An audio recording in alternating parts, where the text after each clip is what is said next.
Bonjour à tous. Nous avons vu dans une précédente vidéo, nous avons parlé du diagramme de Gantt pour gérer des projets, notamment des projets collectifs. Et donc nous allons aborder un concept et un outil conceptuel qui est parallèle au diagramme de Gantt et complémentaire, c'est le réseau PERT. Alors c'est quoi? Qu'est-ce que c'est? Alors en anglais c'est Programme ou Project Evaluation and Review Technique, excusez-moi pour mon accent. Si vous n'êtes pas fort en anglais, ça ne va pas évoquer grand-chose pour vous. Alors moi j'ai une manière de le traduire en français qui est peut-être un peu barbare, mais c'est plan d'évaluation et de répartition des tâches. Voilà. Donc globalement, ça fait un petit peu le lien avec le diagramme de Gantt.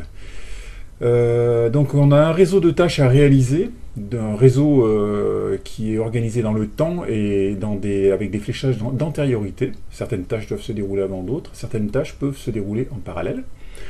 Et puis ça permettra le réseau PERT de déterminer la notion de chemin critique. Le chemin critique, c'est le chemin optimal, le chemin le plus rapide pour obtenir le résultat, c'est-à-dire la fin du projet.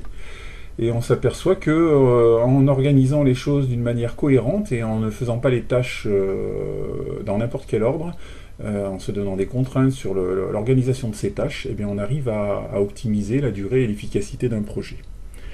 Ça permet aussi, en complément avec le Gantt, de se répartir les tâches et de répartir les ressources humaines et matérielles éventuelles. Alors, à l'origine, c'était un jeu de mots, oui, ça voulait dire que c'est malin, c'est malicieux, PERT, avec un adjectif anglais.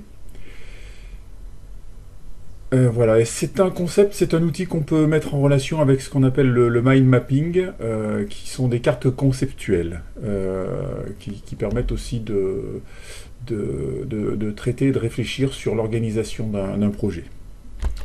Alors, le mind mapping, c'est un système qui permet, par des systèmes de fléchage, d'organiser les idées et d'organiser les concepts de manière cohérente. Et là, on n'est plus sur du chronologique, c'est la différence avec le PERT. Et on ne tient pas compte des contraintes d'antériorité, et on ne parle pas de tâches, on parle de mind, c'est-à-dire d'idées qu'on répartit. Le mind mapping ou carte conceptuelle, il existe beaucoup de ressources. On peut le faire avec un crayon papier, hein, ça marche très très bien aussi sur du papier.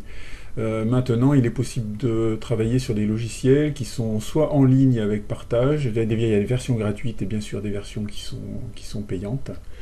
On appelle aussi le mind mapping carte heuristique, et vous trouverez une littérature abondante, notamment sur Internet, et tout un tas d'outils qui vous permettront d'utiliser le mind mapping pour vous mettre les idées au clair, on va dire, par rapport à un projet.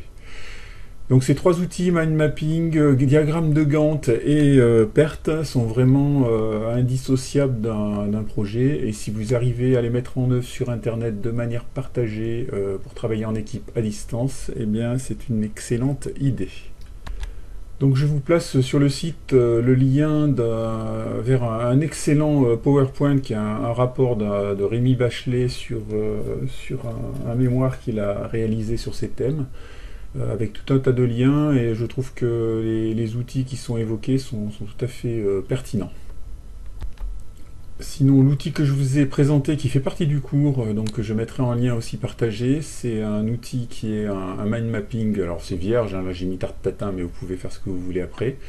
Les mises en forme sont faites, c'est sur du dessin vectoriel, et ça s'appelle Draw, et c'est le Drawing, c'est le logiciel de dessin vectoriel de Google. Il est gratuit, on peut partager, donc mettre des commentaires, etc., et partager avec qui on veut. Donc pour travailler en équipe, c'est très très pratique.